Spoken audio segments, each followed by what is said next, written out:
അപ്പോൾ India versus south Africa മത്സരം അവസാനിച്ചിരിക്കുകയാണ്. South Africa 187 runs എടുത്തു. പിന്തുടർന്ന ഇന്ത്യക്ക് ജയിക്കാനായില്ല. ഇന്ത്യ വലിയൊരു ടോപ്പ് മാർജിനിൽ തോൽക്കുകയാണ് ഇന്നുണ്ടായിരുന്നത്. ഏകദേശം 76 റൺസോളം ഇന്ത്യക്ക് ഷോട്ടായിരുന്നു ജയിക്കുന്നതിന്. അങ്ങനെ ഒരു വമ്പിച്ച പരാജയം ഇന്ത്യ ഏറ്റുവാങ്ങി.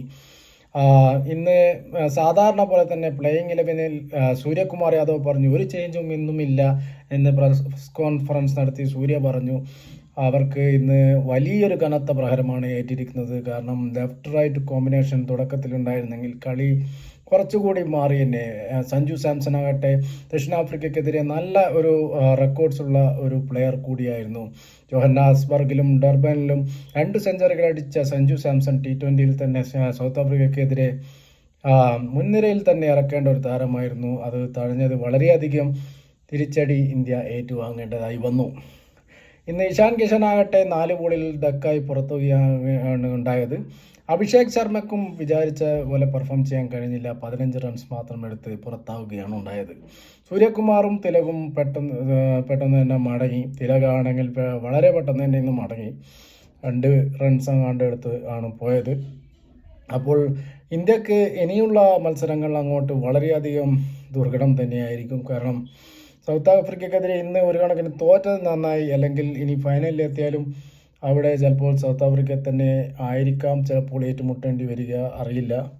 പക്ഷേ ഇന്ന് തോറ്റത് കൊണ്ട് ഇന്ത്യക്ക് ഇതിൽ നിന്നൊരു പാഠം ഉൾക്കൊണ്ടുകൊണ്ട് അടുത്ത കളിയിൽ ഒരു വലംകയ്യൻ ബാറ്റ്സ്മാനെ, അതായത് സഞ്ജു സാംസണിനെ പോലുള്ള ഒരു കളിക്കാരനെ ഇന്ത്യക്ക് ഇറക്കാവുന്നതാണ്. ഇന്ത്യക്ക് അത് വെച്ച് പരീക്ഷിക്കാവുന്നതാണ്. ഇഷാൻ കിഷാൻ തന്നെ ഇന്ന് ആദ്യമായാണ് സെക്കൻഡ് ഇന്നിങ്സ് കളിക്കുന്നത്. ഇന്ന് പൊതുവെ ഈ കഴിഞ്ഞ എല്ലാ കളികളിലും ഇന്ത്യ ഫസ്റ്റ് ബാറ്റാണ് കൂടുതലും ചെയ്തിരിക്കുന്നത്.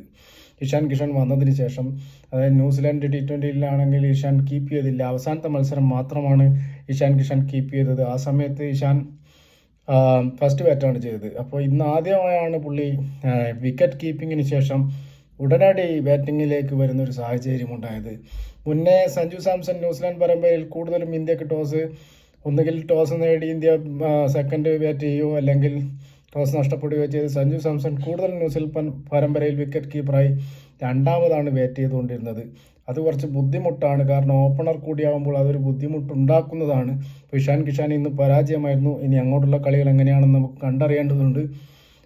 പക്ഷേ എന്നിരുന്നാലും ബാക്കിയുള്ളവരുടെ പ്രകടനങ്ങൾ ഇന്ന് വളരെ സ്ലോ ആയിരുന്നു. ബാക്കി ഇന്ത്യക്ക് തീരെ ഒരു റൺ റേറ്റിൽ കുതിപ്പിക്കാൻ തന്നെ സാധിച്ചില്ല. ഇനി അങ്ങോട്ട് നല്ല പോലെ തിളങ്ങേണ്ടിയിരിക്കുന്നു.